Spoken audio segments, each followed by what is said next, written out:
जीवन में कुछ भयंकर अपराध बन गए हैं महाराज, उनका निवारण कैसे हो? पहली बात तो है कि जो हमसे गलती हो गई उसकी पुनरावृत्ति ना हो। दूसरी बात है कि उस गलती को महापुरुषों से बता करके उनके अनुसार प्रायश्चित हो। अब जब गलती हो गई तो एक छोटी भी गलती होती है, बड़ी भी गलती होती है, और गलती हुई है या जानबूझ करके अपराध किया, जैसे भ्रूण हत्या, गर्भ हत्या, गलती में नहीं आता, ये महज अपराधों में आता है। इसके लिए नहीं कि जाओ क्षमा, नहीं। तुम जानती हो ना, तुम्हारे शरीर में एक चींटी काटे तो कैसा लगता है, और गर्भस्थ शिशु का गर्भ में ही कत्ल करवा दिया, उसको नष्ट कर दिया, इससे बड़ा पाप तुम्हारे लिए क्या हो सकता है? अपना बच्चा बाहर आंगन में खेलता हो, कोई आके एक थप्पड़ मारे तो तुम्हें बर्दाश्त नहीं होगा, और अपने ही बच्चे को गर्भ में तुम कत्ल करवा करके भ्रूण हत्या, गर्भ हत्या आदि करवाओ। अब इसको अगर माना जाए कि ये गलती है तो इसे गलती नहीं कहते, इसे महत अपराध कहते हैं। अब ये ऐसे हैं कि फिर ये समय आने पर भयानक दंड देते हैं, ये किसी को रोके नहीं रुकते ये अपराध। इसलिए सावधान होना चाहिए। अगर ऐसी कोई गलती है तो भगवान की शरण में आकर के फिर साप्ताहिक श्रीमद् भागवत का अनुष्ठान करना चाहिए, क्योंकि भागवत सर्वसमर्थ है। अगर कोई ऐसी महत गलती हो गई तो उसको भी पवित्र करने की सामर्थ्य भगवान की वाणी में, भगवान के जश में, भगवान की महिमा में है। श्रीमद् भागवत का साप्ताहिक संस्कृत से किसी विद्वान के द्वारा अनुष्ठान करवाए और उसको दक्षिणा आदि से तृप्त करके उसके चरणों की पूजा करे, भागवत खरीद करके उसको नवीन वस्त्र में आवेष्टित करके उसको दान करे भागवत के, तो इन सब बातों से भगवान कृपा करके उसे माफ कर देते हैं। नहीं तो अपने जीवन में ऐसे ऐसे पाप कर बैठते हैं लोग जिनको जानते नहीं पाप है, और वो फिर आगे चलकर जो दुर्गति करते हैं, फिर कहते हैं भगवान मैंने क्या किया, तुम कितने निर्दयी हो, ऐसा क्यों कर लिया। अब एक पुत्र को तुमने नष्ट किया, दूसरों को तुम्हारा कर्म नष्ट करेगा। भगवान एक ही लड़का था, तुमने छीन लिया, हाय हाय। उस समय हाय हाय नहीं आया जब गर्भस्थ मारा था। वो बेटी है, और बेटी के प्रति जो निकृष्ट भाव रखते हैं ना, उनको आंख खोल के देखना चाहिए कि अगर कोई भी परेशान, इनके ये सामने बैठे हैं, इनकी बेटी ही आई थी कि मैं अपनी किडनी इनको देना चाहती हूँ। भले बैठे हो इनके बेटे, हम जानते तो नहीं, अगर पास में भी होते तो एक बार भी नहीं कहा कि मैं दे दूंगा। अभी उस दिन हमें बताया वो लालू की किडनी बदी तो उसकी बेटी ने उसको किडनी दिया, तो हम कहा ये समझो भारतवासियों, समझो बेटी क्या चीज है। और माता पिता को लड़के निकाल दें तो एक ही जगह बचती बेटी के यहाँ।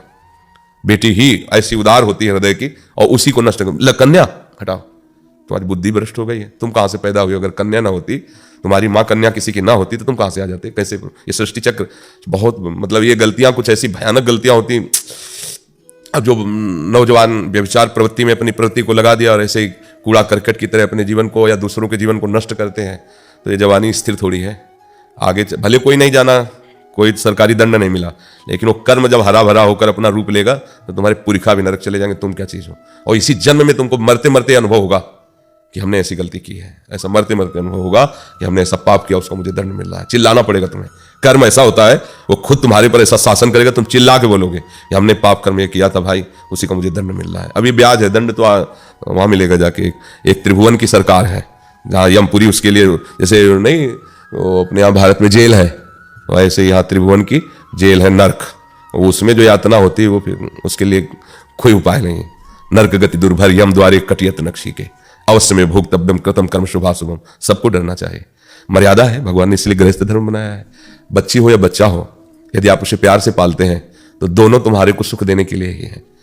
अगर हम तो देखते हैं कि जैसे धर्म से चला जाए तो कितने बच्चियां ऐसी होती हैं जो अपने माता पिता का भरण पोषण करते हुए उनका जीवन निर्वाह करती हैं।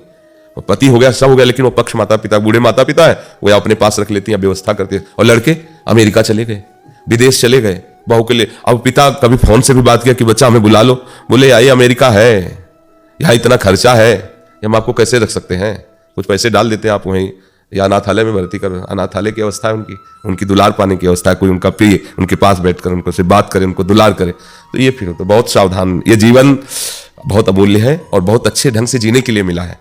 इसे राक्षसी वृत्ति से, अशांत वृत्ति से जीने के लिए नहीं मिला है। पशु पक्षी अपने कर्म के अनुसार जीते हैं। आपका जीवन केवल कर्म के अधीन नहीं, पीछे से आप नवीन कर्म करके नारायण के समान हो सकते हो, आप ब्रह्म के समान हो सकते हो।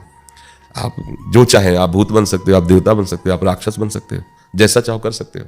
तो अगर हमको ऐसा लगता है अपनी गलतियों का, उन अपराध से फिर देखा जाता है उसकी छोटाई बड़ाई, उसका दंड की विधान उसी के अनुसार होता है। ये थोड़ी कि सब चोर एक ही जगह बांधे जाते हैं, नहीं। अब किसी ने थोड़ा ऐसे चुरा ले तो चोर वो भी है, तो थप्पड़ मार के उसको छोड़ दिया जाता है। लेकिन जो भारी डकैती करते हैं उनको फांसी की भी सजा होती है। तो ऐसे ही है कि दंड विधान कर्म के अनुसार रचा जाता है।